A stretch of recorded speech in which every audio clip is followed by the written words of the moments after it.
Good morning, everybody. Been waking up at 4:30 a.m. every single day. 4 or 5 hours of sleep only. When you're constantly in samadhi, no sleeping, no need sleeping.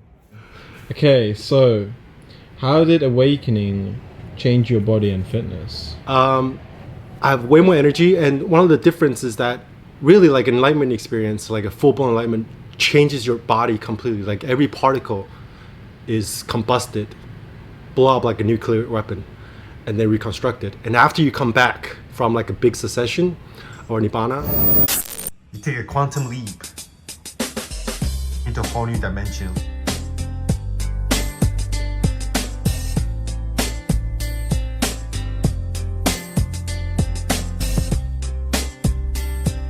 This is the infamous fitness factory in Taiwan, and it's like 5 minutes away from the house.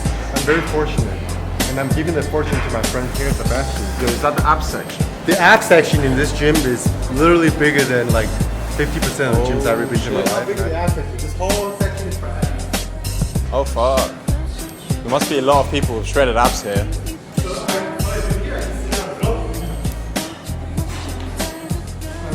Your body just now automatically knows what to do to keep you healthy. I haven't drank, I haven't watched porn. Not saying that I'm not going to do that ever again, because nothing's permanent. Tomorrow I might be a porn star. Food-wise, I just kind of intuitively, my inner new operating system just knows what to eat, and then what to lift, how much to lift, and how long I should stay in the gym. It's all automatic. Not just the gym. Every action that I take now, it feels like it's not me doing it. And then just let the force of nature do its thing. It just, everything 100% feels like flow state. There's no agency. There's no center, no agency, but you just do things. And the way the character responds to an enlightenment is different for everybody. So if you have a picture of what an enlightened being looks like, get that out of your head. This is nothing like you can ever imagine. And for fitness wise, yeah, like I don't get out of breath anymore. I can do way more sets, and I have zero attachment to the outcome of what I do in the gym. And because my body is like totally holographic right now from the way I experience it, just clouds, smoke vibrating out of thin air, so is everything else. So if this is empty and everything else is also empty, so everything is just flowing through me.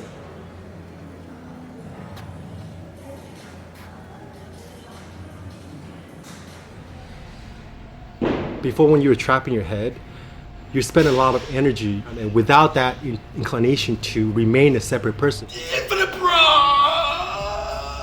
To imagine yourself from the infinite bra to a chest bra. You have way more room and more energy.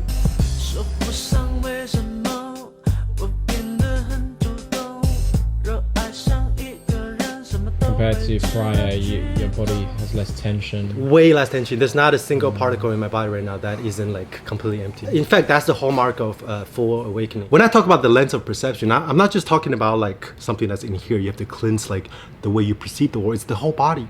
That's why Vipassana, body scanning, was so powerful to me. That's, I think, that one of the most powerful tools. I started out with the Vipassana, so you scan every corner of your body from head to toe, and just doing that just really open up your body. And then after that, I started scanning, started Vipassanalizing sensate experiences in the whole universe and the mind, emotions, and you realize that everything are just sensations vanishing in real time. Everything just flows because everything that rises is vanishing simultaneously.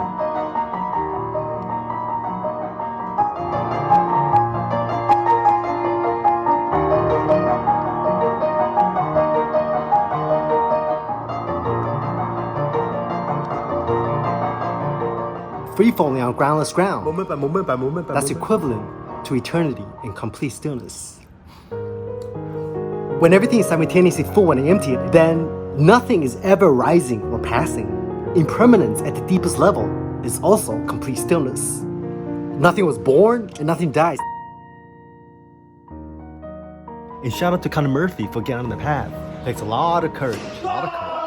So you've been talking about contemplative fitness recently. What does that mean? I think fitness is a really good metaphor because a lot of people confuse meditation with intellectual exercise or just like an act of imagination. When you get really deep into meditation, there's a physicality to it. You actually feel like you're molding reality. You're molding your mind, you're molding your body. When you realize that there's no distinction, no separation at all between the mind, the body, the heart, the world, the whole universe, and just everything's connected. You feel like you're lifting and flexing the whole universe. There's another similarity between fitness and contemplative fitness is that there are cycles, there are stages, there's periodizations, there's macro cycles, micro cycles. There's certain like peak experiences that you hit and certain insights that you should be able to get. Direct experience is king. Like when I talk about spirituality now, I try to describe my moment-to-moment, day-to-day walking around experience in real time. Because 90% of the people that talk about spirituality don't talk about theories. It's like fitness. You don't just read the bodybuilding magazines. You actually have to lift the weights. When I try to read now, either I can focus my infinite 360 awareness into that one tiny spot, laser beam, super focused, or else it's like, so like, and then I gotta go zoom in really hard, or else it just kind of evaporates. And concepts is one of those things that just becomes empty, like your body, like your mind, like everything else. Other aspects of self-development other than enlightenment, right? Definitely. Could you clear up on that? It's really hard to say because like there's like it's kind of like this like real weird paradox. It seems like there's nothing more to develop, but at the same time there still is, because the character's still here. It's not like you have like enlightenment in the character. It's not completely transformed right away. The character will slowly sort of align himself to the absolute in a sense. But then that process, from my perspective now, just seems like it's gonna be it's automatic. It doesn't feel like, oh, the character wants to integrate this and he has to do this and that. It doesn't feel like that. There's no one here, like absolutely no one. It just feels like there's nothing to integrate, but there is. Yeah, kind of hard to put into words. Yeah. So for now, you're just letting it sink in. And I think I'm gonna enjoy like my honeymoon phase. Exactly.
The moment of enlightenment, it feels like the whole universe is eating itself through and through, like a cosmic snake biting its own tail. Strange looping to infinity. When I first like hit the Big Bang, I came downstairs, I started walking around. I was like wobbling. It was like a baby learning how to walk, because it's like it was like so big, dude. Like it's like the whole thing was just like, and I'm just like, it's kind of weird. I'm still getting used to it right now. A little bit, yeah. Fucked up. The word awareness and consciousness, it is totally not the same as before when I hear that word, because before it was like, okay, awareness, there's some like a field of awareness, field of consciousness, right? But then now it's just the bare phenomenon occurring, just bare sensation, just bare reality, because now sensations, awareness, reality, consciousness, whatever, perception, it's all one thing now. So it's not like there's awareness, being aware of an object. It's like that object is just it stands by itself and it liberates by itself. And same with thoughts, sounds, everything. Yeah, and all sensations stand on the same footing in the sense there's no more like sight, sounds, breath. It's just one thing. There's ultimately just one sense store, quote unquote God sense store, and it just perceiving itself. Probably work out. You know why? Because when you work out, you can meditate also. I still think you need to sit. There's still like there's still some differences, and you're not gonna be able to access like the 8th jhana while you're working out, because you wouldn't be able to function. So there's still benefits to sitting. So just find the middle way, you know. And the funny thing you mentioned, I was gonna talk about that about being mindful. Actually, a lot of people think like after like a full awakening, you can still not be mindful. You're present 24/7 because there's nothing but presence. You know, there's nothing but the now. Like it's so clear to me. There's no future, there's no past. There's nothing but the now. Even now doesn't exist, because if you're trying to find the nanosecond of now, it's like squeezed into this non-existent moment between the past and the future. So none of that exists. Someone on Instagram asked me, Frank, how do you even why do you talk about practicing waking up? How do you practice waking up? Don't you just like try to be mindful like on your, during your moment-to-moment experience? But the difference is that before awakening, just being mindful is just, you're being mindful of a very small fraction of reality. Say I'm paying attention to the breath. When I'm driving, fuck, someone cut me off, I'm gonna be mindful. You're only paying attention to maybe your breath or maybe the car in front of you or whatever, very small spectrum of your entire field of experience. When you're trying to be mindful or trying to stay in the now before awakening, that's because you're still inside the head. You're still an avatar inside the head. But once you deconstruct that illusion and you become like infinite space, when you're mindful, you're not located anywhere. And then you get this sort of omniscience perception where every single sensation directly knows itself simultaneously. All right, let's go to the stages. Like body, mind and body, mind and body. What's mind and body actually? Mind body is just like, I don't even know. It's like the most basic. Dark night. Dark night, dark night. Arising, passing. You gotta bliss out. Like you're seeing lights, vibrations over the body, vibrations. Third eye opening. Seeing gods. Equanimity. Very serene.